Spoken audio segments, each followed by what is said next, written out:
Pendidikan di Indonesia masih menyimpan segudang permasalahan yang belum terselesaikan oleh pemerintah.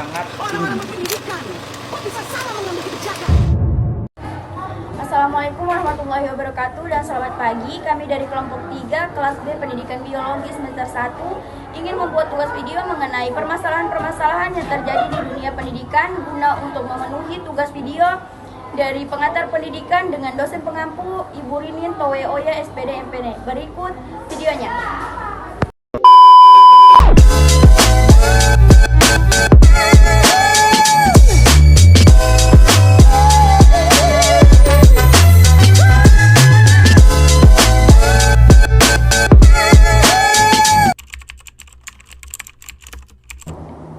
Keterbatasan ekonomi. Keterbatasan ekonomi dalam pendidikan adalah kondisi di mana keluarga atau masyarakat tidak memiliki kemampuan untuk memenuhi kebutuhan pendidikan anak-anaknya. Keterbatasan ekonomi dapat menjadi faktor utama yang membatasi akses pendidikan, sehingga mereka dapat berdampak pada kualitas pendidikan.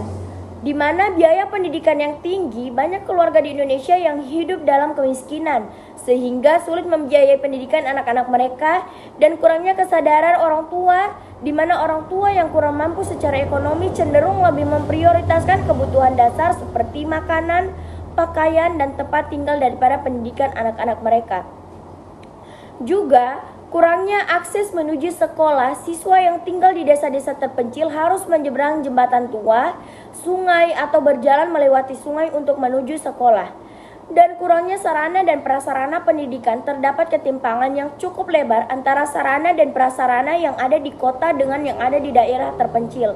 Dan untuk mengatasi keterbatasan ekonomi dalam pendidikan, pemerintah dan lembaga swadaya masyarakat dapat bekerja sama untuk menyediakan bantuan keuangan bagi keluarga yang kurang mampu. Selain itu, pemerintah juga dapat meningkatkan investasi dalam infrastruktur yang lebih memadai, memberikan beasiswa, meningkatkan kualitas tenaga pendidik, mengembangkan program pemberdayaan ekonomi masyarakat. Permasalahan yang kedua adalah kurangnya infrastruktur, keterbatasan fasilitas pendidikan, di mana kritis akses menyebabkan terbatas bagi siswa untuk mendapatkan pendidikan berkualitas. Beberapa daerah, terutama di pedesaan dan daerah terpencil, seringkali menghadapi kesulitan dalam menyediakan fasilitas yang memadai, seperti gedung sekolah, ruang kelas yang cukup, perpustakaan, laboratorium, dan sarana olahraga. Hal ini berdampak pada kesulitan bagi siswa untuk mengakses pendidikan dengan standar yang sama. Berikut adalah pembahasan mengenai infrastruktur dan fasilitas pendidikan. Yang pertama yaitu adalah keterbatasan fasilitas pendidikan, di mana kurangnya gedung sekolah dan ruang kelas yang memadai mengakibatkan siswa harus belajar dalam kondisi yang tidak optimal, seperti overkapasitas kelas atau penggunaan fasilitas yang tidak layak. Kurangnya fasilitas pendukung seperti peralatan dan teknologi pembelajaran menghambat kemampuan guru untuk memberikan pembelajaran yang efektif. Yang kedua adalah daerah pedesaan terpencil dan wilayah yang terbelakang ekonominya seringkali menghadapi keterbatasan aksesibilitas pendidikan yang signifikan. Jarak yang jauh antara rumah siswa dan sekolah, terbatasnya transportasi, dan kondisi infrastruktur yang buruk menjadi hambatan dalam mengakses pendidikan. Yang ketiga yaitu siswa di daerah terpencil atau ekonomi rendah memiliki akses yang terbatas terhadap fasilitas pendidikan yang memadai, sehingga kualitas pendidikan mereka lebih rendah dibandingkan siswa di wilayah yang lebih maju. Solusi dari permasalahan tersebut adalah yang pertama, pemerintah perlu meningkatkan investasi dalam pembangunan infrastruktur pendidikan, terutama di daerah yang paling terdampak. Yang kedua, pembangunan dan perbaikan gedung sekolah, ruang kelas, fasilitas penunjang, dan sarana transportasi harus menjadi prioritas. Permasalahan yang ketiga yaitu kesenjangan digital. Kesenjangan digital memiliki dampak yang signifikan terhadap pendidikan di Indonesia, di mana beberapa dampak utamanya mencakup akses terbatas ke materi pembelajaran, kesulitan dalam pembelajaran daring, dan kesenjangan kualitas pendidikan. Siswa yang tinggal di daerah dengan akses internet terbatas seringkali kesulitan mengakses materi pembelajaran online, menyebabkan mereka tertinggal dibandingkan dengan siswa yang tinggal di daerah dengan akses internet yang lebih baik. Dalam era digital ini, banyak materi pembelajaran tersedia secara online dan siswa yang tidak memiliki akses ke internet akan kehilangan kesempatan untuk memanfaatkan sumber daya tersebut. Beberapa faktor yang menyebabkan kesenjangan digital dalam pendidikan, diantaranya infrastruktur yang tidak merata, kemampuan ekonomi masyarakat, literasi yang rendah, kurangnya pelatihan dan pendidikan teknologi, kurangnya kurikulum digital yang terintegrasi. Kesenjangan digital dalam pendidikan dapat berdampak negatif pada siswa, terutama di daerah terpencil. Mereka mungkin kesulitan mengakses sumber daya pendidikan online seperti materi pembelajaran digital, video pembelajaran, dan platform e-learning. Berikut adalah beberapa solusi untuk mengatasi kesenjangan digital dalam pendidikan.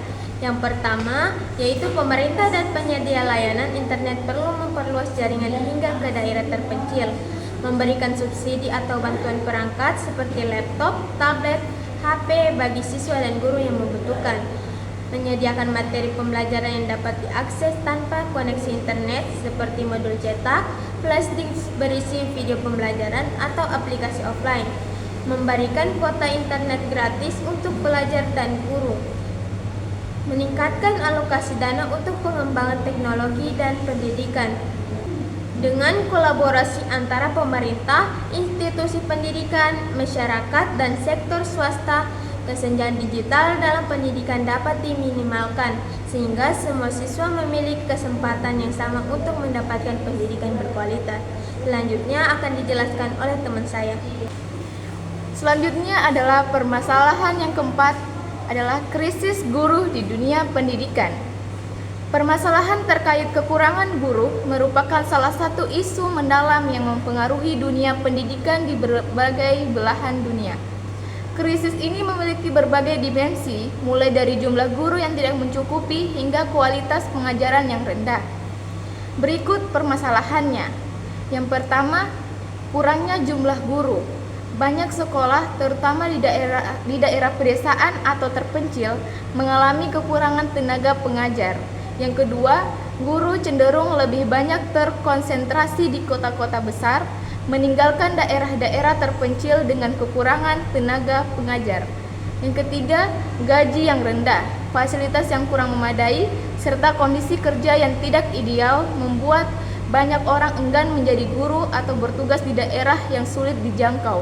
Yang keempat, banyak guru senior yang memasuki masa pensiun tanpa adanya regenerasi yang cukup cepat untuk menggantikan mereka. Yang kelima, banyak guru tidak mendapatkan pelatihan profesional yang memadai sehingga metode pengajaran mereka cenderung usang dan kurang efektif. Selanjutnya, kurikulum yang tidak relevan. Guru seringkali tidak mampu menyesuaikan metode pembelajaran mereka dengan kebutuhan siswa zaman modern, terutama terkait teknologi dan pembelajaran interaktif. Yang keenam, tidak adanya pelatihan berkelanjutan membuat guru sulit mengembangkan keterampilan baru atau memperbaiki kelemahan mereka. Solusi dari permasalahan ini adalah yaitu memberikan insentif lebih besar bagi guru, terutama yang bertugas di daerah terpencil, meningkatkan program pelatihan dan pendidikan guru, membangun sistem distribusi tenaga pendidik yang adil dan merata, mengintegrasikan teknologi dalam pengajaran serta melatih guru untuk menggunakannya, memberikan penghargaan lebih besar kepada profesi guru baik secara finansial maupun sosial. Selanjutnya akan dibahas oleh teman saya. Masalah yang terakhir yaitu bullying. Bullying dalam dunia pendidikan merupakan salah satu permasalahan serius yang terus-menerus menjadi perhatian berbagai pihak, termasuk pemerintah, pendidik, orang tua, dan masyarakat luas. Bullying adalah tindakan agresif yang dilakukan secara sengaja dan berulang oleh individu atau kelompok terhadap individu lain yang dianggap lebih lemah. Dalam konteks pendidikan, bullying sering terjadi di lingkungan sekolah dan mencakup berbagai bentuk, seperti pemukulan, dorongan atau tindakan kekerasan, penghinaan, ejekan, atau pelecehan melalui media sosial dan platform digital lainnya. Dampak bullying terhadap pendidikan yaitu dapat memberikan dampak negatif yang signifikan terhadap peserta didik, baik secara psikologis, sosial, maupun akademik. Dampak tersebut meliputi yang pertama, menurunnya prestasi akademik. Korban bullying sering kehilangan konsentrasi dalam belajar, merasa tidak nyaman di sekolah, bahkan sering membolos. Yang kedua, masalah psikologis. Bullying dapat memicu depresi, kecemasan, rendah hati, dan bahkan pemikiran untuk bunuh diri. Yang ketiga, gangguan sosial. Korban sering merasa terisolasi dan kesulitan membangun hubungan sosial yang sehat. Bullying dapat terus dirasakan hingga dewasa, memengaruhi karir dan hubungan interpersonal. Penyebab bullying di lingkungan pendidikan yaitu minimnya pengawasan guru atau tenaga pendidik di area sekolah dapat membuka peluang terjadinya bullying. Beberapa lingkungan masyarakat atau sekolah memiliki toleransi terhadap kekerasan, sehingga perilaku bullying dianggap wajar. Ketidakhadiran program pendidikan karakter yang menanamkan empati, toleransi, dan kerjasama. Penggunaan teknologi yang tidak sehat seperti media sosial mempermudah pelaku bullying untuk menargetkan korbannya.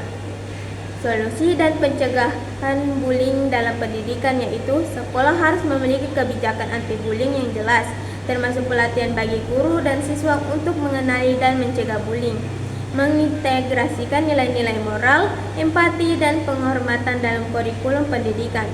Orang tua harus dilibatkan dalam edukasi tentang bahaya bullying dan cara mendukung anak mereka, mengedukasi siswa tentang etika penggunaan teknologi, dan bentuk tim khusus untuk memantau kasus cyberbullying. Sekolah harus menyediakan konselor profesional untuk membantu siswa menjadi korban atau perilaku bullying. Upaya pencegahan dan penanganan yang serius diperlukan untuk menciptakan lingkungan pendidikan yang aman dan inklusif. Secara keseluruhan, pendidikan menghadapi tantangan besar yang perlu diselesaikan melalui kolaborasi antara pemerintah, masyarakat, dan institusi pendidikan yang menciptakan sistem yang lebih merata, adil, dan berkualitas. Itulah video dari kami. Sekian dan terima kasih. Wassalamualaikum warahmatullahi wabarakatuh dan selamat pagi.